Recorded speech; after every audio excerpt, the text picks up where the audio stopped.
Remue ménage. Remue ménage.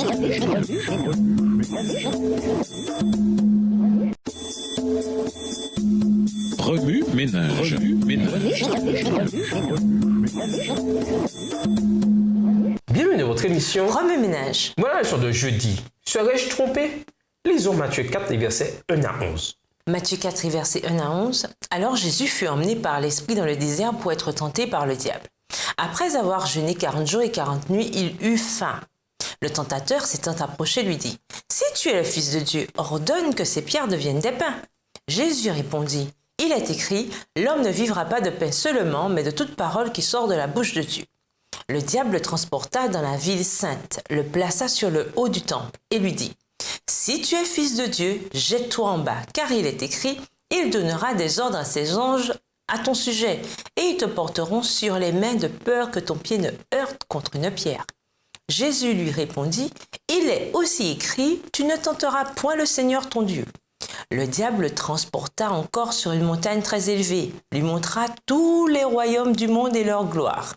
Et il lui dit « Je te donnerai toutes ces choses si tu te prosternes et m'adores. » Jésus lui dit « Retire-toi Satan, car il est écrit, tu adoreras le Seigneur ton Dieu et tu le serviras lui seul. » Alors le diable le laissa, et voici des anges vinrent auprès de Jésus et le servaient. Jusqu'à quel point le diable excelle-t-il en matière de tromperie? Jetons un coup d'œil sur sa meilleure tentative de tromper.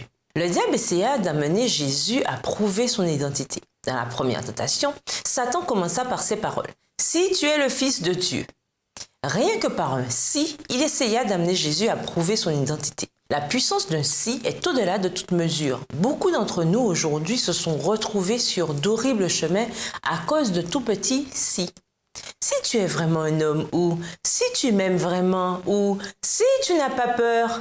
Aussi sûr que le soleil se lève, nous désirons que nos semblables nous perçoivent d'une certaine manière.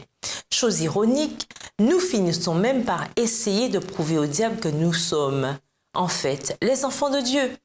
Vous êtes ce que vous êtes, vous n'avez rien à prouver à personne. Le diable essaya d'amener Jésus à prouver la puissance de Dieu.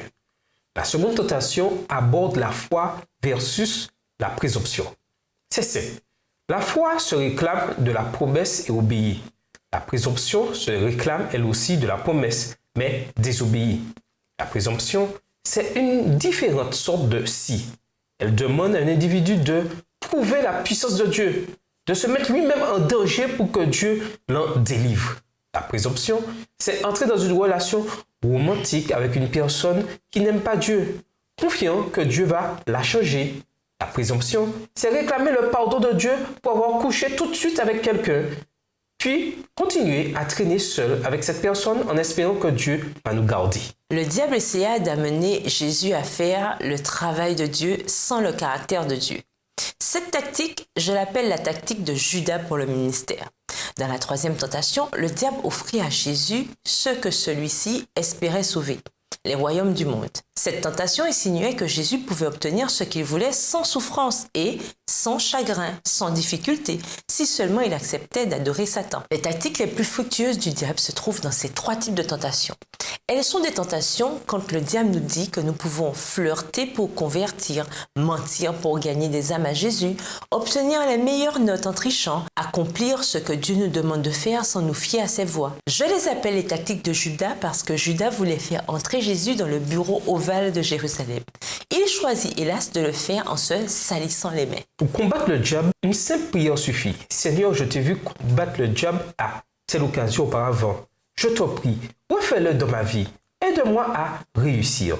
Qu'il s'agisse d'identité, de présomption ou des tactiques de Judas, Jésus peut vaincre le trompeur. Remue ménage. Considérez les trois types de tentations.